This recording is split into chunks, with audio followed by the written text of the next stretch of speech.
Yeah. Please tell me that I can't, that I won't, that I fail, that I'll never make it out, yeah. Please tell me all the bad, never good, fill my head full of every single doubt, yeah. Please say any negative thoughts, I pop off when I hear people say I cannot. I get off to the thought of proving everyone wrong, I won't stop to the top, so you better back off and get lost. I'ma stay loud, stay proud, never running out, never heading south. I'll be spreading out, call it word of mouth, can't put me down, I'll be getting loud. You can have your doubts, not what I'm about, have your cloud, it be raining now. I keep making sound, go another round, I'm legend bound, can't stop me now.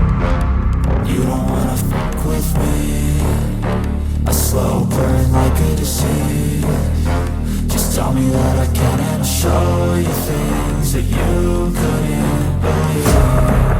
Just tell me that I can. Just tell me that I can. Welcome back to another episode of Rob's Sports Center. Man, as you can see by the title, I'm back with another Travis Hunter video. Now, I seen a video similar to this pop up, and it said, is Travis Hunter the best player in college football?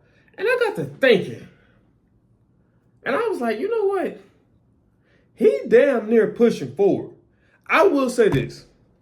If Travis Hunter can keep up a very substantial level of play and he doesn't get hurt, I think he's going to be a shoo-in for Heisman. That's just my honest opinion, man, because I will say that this young man has impressed me from last year or even up into this year. I wasn't quite sold on him originally, obviously, you know what I mean? Like, even when he went to Jackson State, I was like, obviously it's like, okay, this is HBCU talent. This isn't like it's, Big Ten. It's not like this is the SEC, like, so, obviously coming from a school like a smaller school or a less competitive school in terms of athletics, you're going to have those doubts, but I look at not what he only did there, but now what he's doing in Colorado, man. I watched this dude last night have some of the most phenomenal catches. And I'm trying to say, I think I'm going to put those catches in right maybe here, or I might end up inserting them in the video, like right after I said that. It just all depends. But I'm probably going to have them on the screen up here. And it's like, man, just pay attention to some of those catches that man was making last night, dude. It was insane. Like, I was very impressed with what I seen. But the thing is this, too. So I did a video about Colorado and North Dakota State, but I was like, okay, let me do a video about Travis Hunter individually. So in that video, I mentioned one of the things that stood out to me about Travis Hunter was that I seen somewhere where I guess he was being interviewed, and they was asking, I'm assuming they was asking him about, playing both ways. And he was just saying that, this offseason, he spent a lot of time preparing his body and building his body up to be able to play 100 snaps a game. I can't think of any players who love the game right now that much to be able to say that they're willing to play 100 snaps. And that's both ways. Now, you might got some people that's on offense that's willing to play 100 snaps, and you might got some people that's on defense that's willing to play 100 snaps. But to sit there and say you're going to go both ways, you know what I mean? But also, too, what I even mentioned in that video is I mentioned that the fact is that, a lot of it is, just looking at his athleticism, but you got to understand the mental for one, the mental approach to play both sides of the ball consistently, right? And then on top of that, the mental IQ to be able to retain the information offensively and defensively, because for those who may not know, especially offensively, a lot of times, whatever the play was called in that huddle, when we get to the line of scrimmage, a lot of times it can be adjustments based off what I'm seeing from pre-snap reads. If I'm the quarterback, I'm saying, hey, I don't like this.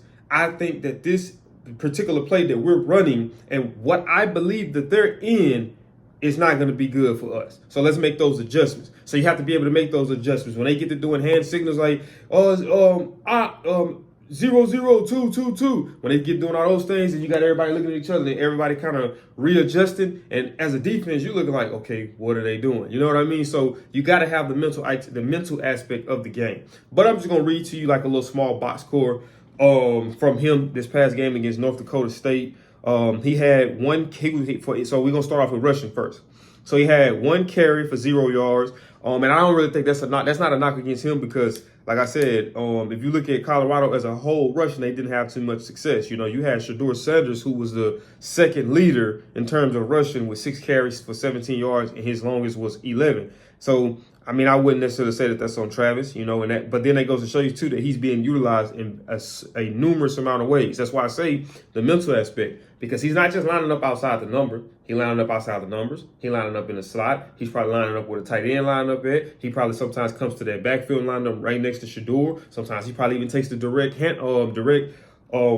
hikes from the backfield. So it's a lot of different parts that he plays. So receiving, we all know what he did receiving. 7 receptions, 132 yards, and 3 touchdowns. Like I said in my previous video too, man, I know for sure probably about 4 of them catches he made were spectacular catches. You know what I mean? Like for real, it was NCAA catches that this dude was making. Like he just, like looking at Travis yesterday, man, he just looked like a man amongst boys. He just really looked like he just was, out there basically. Like it's like everybody that was holding him, they was just out there.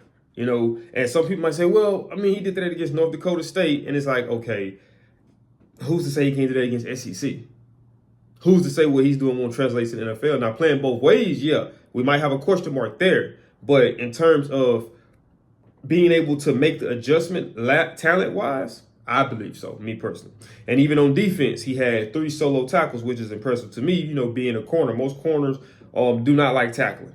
Most corners, probably shy away from contact, but it seems like with him, from what I see, he embraces the contact, He embraces the challenge. And the thing about it, I was against this last season, I didn't make no videos about it, but I was like, man, he can't play both. I was putting my limitations on that young man. He can't play both ways. He can't do it. And I was checked by one of my buddies, and it was saying, I mean, why not? If he feel that he's up to the task, why are we trying to tear him down? If he feel he's up to the task, if he's putting the work in behind closed doors that we're not seeing to put himself in a position to be confident that he can play both ways at a high level, at least on the collegiate level, why are we going against him? And that's the thinking outside the box. That's the mentality that the greats have. Like I said in the last video, if you guys are familiar with The Last Dance with Michael Jordan. So you remember when Scottie Pippen was holding out, was hoping that Jerry Krause was going to change his contract, which they didn't, but he held out on going into that season. So Mike started the season without him, and they was asking Mike, okay, how is it losing Scottie, and what's next? And he was just like, one man don't stop a show. He was like, I'm gearing myself up to play, to do what I have to do in terms of playing to take up for what we're lost in Scottie. And he had a sadistic smile to it after he said that. He had a blank face at first. Now, if he made that statement, he kind of just looked and had like a little grin. You know what I mean? But it's just like, that's what the greats have, that they're always welcoming the challenge. And that's what I like about Travis Hunter. You know what I mean? So, like I said, if this guy can keep up this level of play going into by the end of the season, I think he's a shoo-in for Heisman. Let me know what y'all think. But hey, let me know what y'all think for real though. Let me know if y'all think he's a shoo-in for Heisman. Let me know if y'all think he's the best college football player. And let me know, do y'all think that he could play both ways in the NFL? I want to know. I'm curious about that. But as you guys can see, man, that's it for this video, man. If you did enjoy this video, do me a big favor, man. Smash that thumbs up button. Also, if you're new to the channel, make sure you subscribe. And when you subscribe, click that post notification bell to be notified on all things Rob Sports Center. I'll see y'all in the next video. I'm out this thing. Peace.